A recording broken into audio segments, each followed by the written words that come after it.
Kitchen கொலுபொம்மை. Navaratri சிறப்பு தொடரின் 2ஆம் நாளுக்கு உங்களை வரவேற்கிறேன்.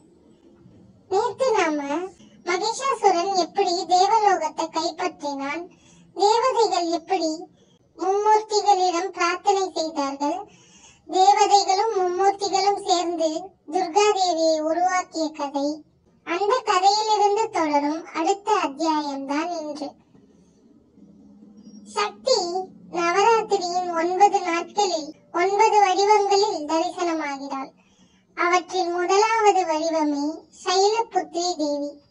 இன்று அவளது பிறப்பு, அவள் எடுத்த தியாகம், அவள் பக்தியின் பலன், இவை எல்லாவற்றையும் நாம் கேட்கப் போகிறோம்.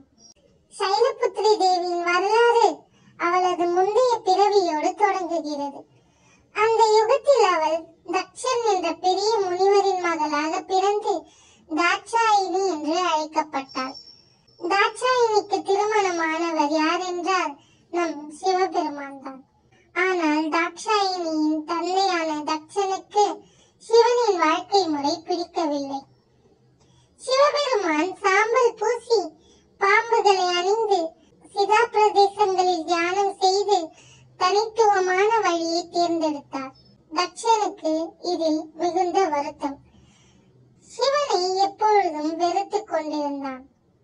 ஒரு நாள் தக்ஷன் பெரிய யாகம் நடத்தினான். அந்த யாகத்திற்கு எல்லா தேவதைகளையும் அழைத்தான்.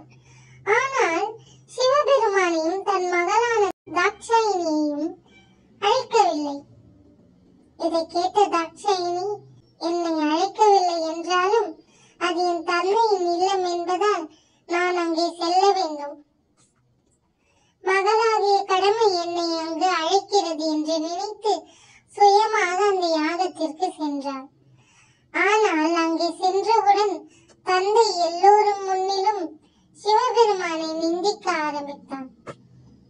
தன் கணவனின் அவமரியாதையை கேட்டதும் தாட்சாயினியின் இதயம் தாங்கவில்லை. இத்தகைய அவமரியாதையை நான் உயிரோடு கேட்க முடியாது என்று சொல்லி தன்னையே யாக குண்டத்தில் அர்ப்பணித்தார். இந்த செய்தி சிவபெருமானிடம் சென்றது. அவர் மிகுந்த கோபம் கொண்டு தன் கூந்தலில் இருந்து வீரபத்ரனை உருவாக்கினார்.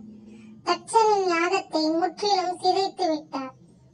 இவ்வாறு தன் உயிரை தியாகம் செய்த தாட்சாயினி அடுத்த பிறவியில் இமாலய மன்னனின் மகளாக பிறக்கிறாள். அவள் மறுபிறவியில் இமயமலையின் மகளாக இமவான் மன்னனுக்கும் மேனாதேவிக்கும் குழந்தையாக பிறந்தாள். அதனால் அவள் பெயர் சைலபுத்ரி, மலையின் மகள் என்று ஆனது. அந்த சிறுமி தன் குழந்தை பருவத்திலிருந்தே தியானம், தவம், அன்பு, கருணை எல்லாம் நிறைந்தவளாக இருந்தாள். அவள் யாரையும் காயப்படுத்த மாட்டாள். ஆனால் தர்மத்துக்கு எதிரானதை ஒருபோதும் பொறுத்து கொள்ள மாட்டாள். நம் கண்களுக்கு முன் அந்த அம்மன் எப்படி இருப்பார் தெரியுமா? வெண்மையான பசுமை முகம், மனதில் தெய்வீக ஒளி, இடது கையில் தாமரை மலர், வலது கையில் திருசூலம், நந்தி மீது சவாரி செய்யும் தெய்வீக தாய். இந்த அம்மனின் தோற்றம் பார்த்தவுடனே அவள் தர்மத்தை நிலைநிறுத்த வந்தவள் என்று தெரியும். நேற்று சொன்ன மாதிரி மகிஷாசுரன் உலகையே கைப்பற்றினான். அவனை அழிக்க எவரும் இல்லை.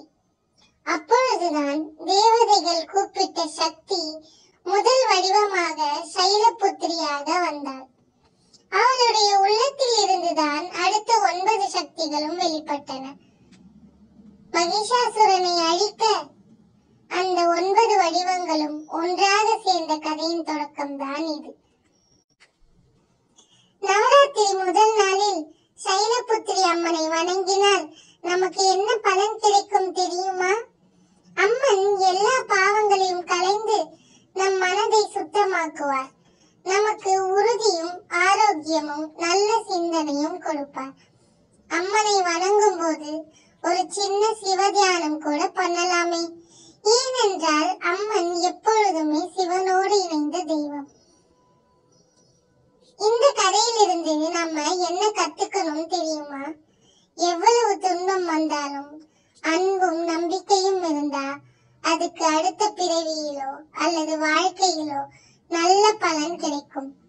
தர்மத்துக்கு எதிராக ஒன்று நடந்தால் அதை பொறுத்து கொள்ளாமல் துணிச்சலோடு எதிர்கொள்ளணும்.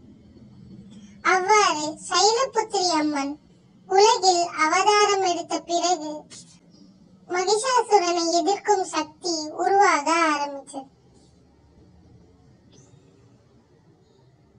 நவராத்திரியின் முதல் நாளில் நாம் சைலபுத்திரி அம்மனை வணங்குகிறோம்.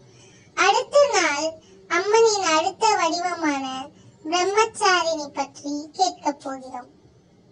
சரி நண்பர்களே, இன்றைய கதை இங்கே முடிகிறது.